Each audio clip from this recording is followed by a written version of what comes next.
Good morning to all the dear students. Today I am going to explain you the first chapter of the history of class 8th. The name of the chapter is When, Where and How. कब, कहाँ और कैसे। ये इस chapter का Hindi explanation है। History का उद्देश्य पिछले समय में हुई विभिन्न घटनाओं की जानकारी देना है तथा उन घटनाओं ने लोगों, प्रथाओं और संस्थाओं को कैसे प्रभावित किया। इस पुस्तक में 18th सेंचुरी से भारत का इतिहास हम पढ़ेंगे और इस काल को हम क्या कहते हैं? आधुनिक काल कहते हैं। इस काल को हम आधुनिक काल कहते हैं। Developments in India and Europe. मध्यकाल में औरंगजेब की मृत्यु के बाद मुगल साम्राज्य का विघटन देखा गया। इसके बाद जो शासन और सत्ता का विघटन होने लगा, देश छोटे छोटे राज्यों में विभक्त हो गया। ब्रिटेन, फ्रांस, पुर्तगाल और नीदरलैंड जैसे देशों के यूरोपीय व्यापारी जो थे वो भारत में प्रवेश कर चुके थे। भारत को अंग्रेजी और फ्रांसीसी कंपनियों ने राजनीतिक और क्षेत्रीय भविष्य की स्थापना के अवसर के रूप में देखा। इससे अंग्रेजों और फ्रांसीसियों के बीच में संघर्ष शुरू हुआ, जो कि बाद में ब्रिटिश प्रभुत्व की स्थापना के बाद समाप्त हुआ। इसके बाद अंग्रेजों ने अपनी विस्तारवादी नीति अपनाई, जिससे उन्होंने भारत में अपना विस्तार शुरू किया। 1757 में प्लासी का युद्ध हुआ और 1764 में बक्सर का युद्ध हुआ, जिससे अंग्रेजों ने बंगाल पर अपना अधिकार जमा लिया। 18th सेंचुरी में इंग्लैंड में इंडस्ट्रियल रेवोल्यूशन हुआ। कारखानों में माल उत्पादन शुरू हो गया, यानी उनका प्रोडक्शन शुरू हो गया मशीनों से जो बनते थे, जिसमें आधुनिक मशीनों का उपयोग शुरू हुआ। नए कारखानों का निर्माण किया गया है, यानी नई फैक्ट्रीज वहाँ डेवलप की गई, बनाई गई। इंडस्ट्रियल रेवोल्यूशन का परिणाम यह हुआ कि ब्रिटेन एक पूंजीवादी अर्थव्यवस्था के रूप में पूरी दुनिया में उभरा, जिसके साथ ही उसने अपनी सीमा का विस्तार करना शुरू किया और इंडस्ट्रियल रिवॉल्यूशन में नई नई आधुनिक मशीनों का आविष्कार हुआ, जिससे सामान बनाना अत्यंत ही आसान हो गया। नए वस्तुओं का उत्पादन करना बहुत ही आसानी से बड़ी मात्रा में उत्पादित करना संभव हुआ।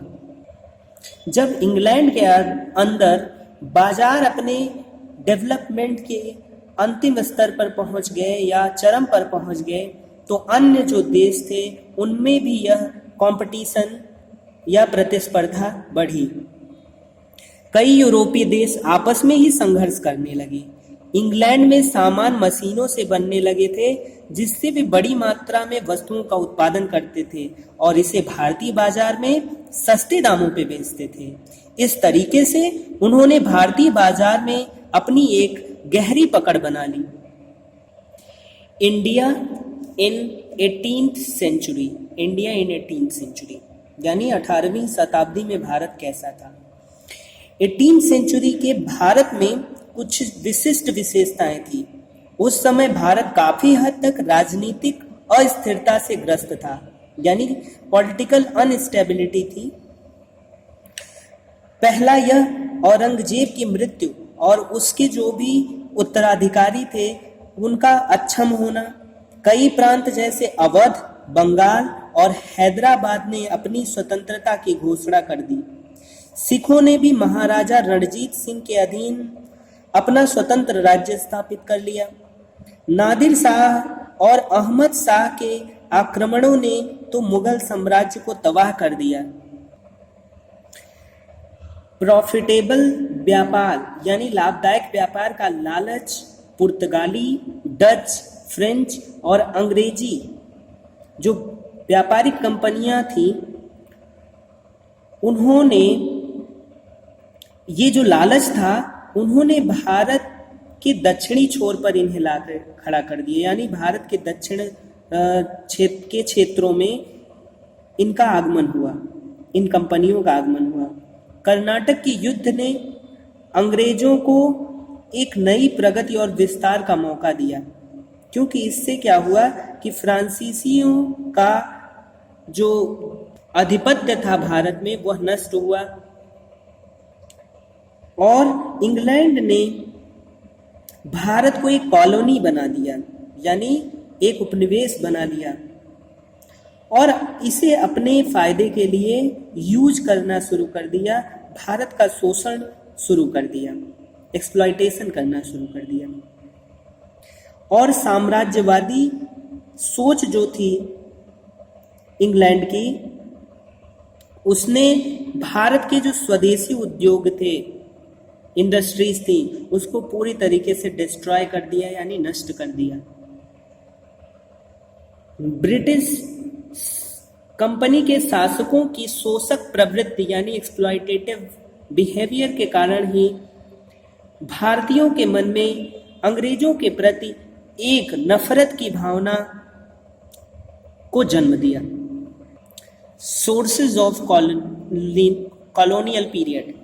Sources of colonial period.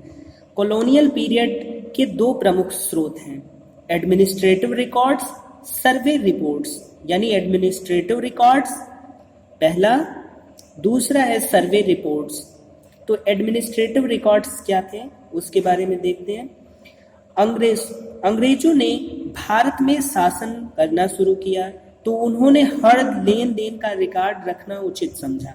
यानी जैसे हम कोई काम करते हैं तो हम अपना रिकॉर्ड मेंटेन करते हैं, उसी तरीके से अंग्रेजों के शासन काल में भी उन्होंने अपना रिकॉर्ड रखना उचित समझा। और प्रिंटिंग प्रेस की उपलब्धता की वजह से इनकी कई सारी प्रतियां छापी जा सकती थी। उस समय के रिकॉर्ड आम जीवन के महत्वपूर्ण पहलुओं को बताते हैं। उस समय के प्रचलित व्यवसायों के बारे में भी पता चलता है। इसके आधार पर सामाजिक व आर्थिक स्थितियों के बारे में भी हम जान सकते हैं। हालांकि यह कहा जा सकता है कि ये रिकॉर्ड उनकी जरूरतों को पूरा करने के लिए बनाए गए थे, यानी ये प्रशासन के दृष्टिकोण से या प्रशासक के दृष्टिकोण से बनाए गए थे। ये रिकॉर्ड सही आंकड़े प्रस्तुत नहीं करते हैं, लेकिन फिर भी प्रमुख व्यवसायों या सामाजिक आर्थिक स्थितियों के बारे में एक सटीक विवरण देते हैं। सर्वे रिपोर्ट्स। शासन करने के लिए अंग्रेजों ने सर्वे यानी सर्वेक्षण को आवश्यक समझा, क्योंकि इससे उन्हें भारत की सामाजिक, आर्थिक और राजनीतिक स्थिति को समझने में मदद मिलती थी। सर्वे से उन्होंने भूमि का सही एवं सटीक आंकड़ा लिया। वनस्पतियों एवं जीवों पर भी सर्वे किया गया। इससे संसाधनों के बारे में महत्वपूर्ण जानकारी मिली। इनमें से कुछ प्रमुख सर्वे थे: जूलॉजिकल सर्वे, एंथ्रोपोलॉजिकल सर्वे, बोटैनिकल सर्वे, आर्कियोलॉजिकल सर्वे, फॉरेस्ट सर्वे। यानी इस तरीके के सर्वे उन्होंने किए या सर्वेक्षण किए। और अंग्रेजों ने ही भारत में पहली जनगणना की, जिससे उन्हें जनसंख्या की संरचना के बारे में महत्वपूर्ण जानकारी मिली। अदर सोर्सेस, अन्य कई स्रोत भी महत्वपूर्ण जानकारियां देते हैं, जिससे हमें भारत के बारे में महत्वपूर्ण जानकारियां या उस काल के बारे में महत्वपूर्ण जानकारियां मिलती हैं। यह वह समय था जब प्रिंटिंग टेक्नोलॉजी विकसित हो चुकी थी। अखबार भी काफ़ी लोकप्रिय थे। बहुत सारे पर्सनालिटीज़ की बायोग्राफीज लिखी गई और ये ही क्या है, हिस्ट्री की बहुत ही महत्वपूर्ण इंफॉर्मेशंस को प्रदान करने वाले सोर्सेस हैं, जिससे हमें उस काल के बारे में जानकारी मिलती है। इसी के साथ आपके फर्स्ट चैप्टर का एक्सप्लेनेशन कंप्लीट होता है। धन्यवाद।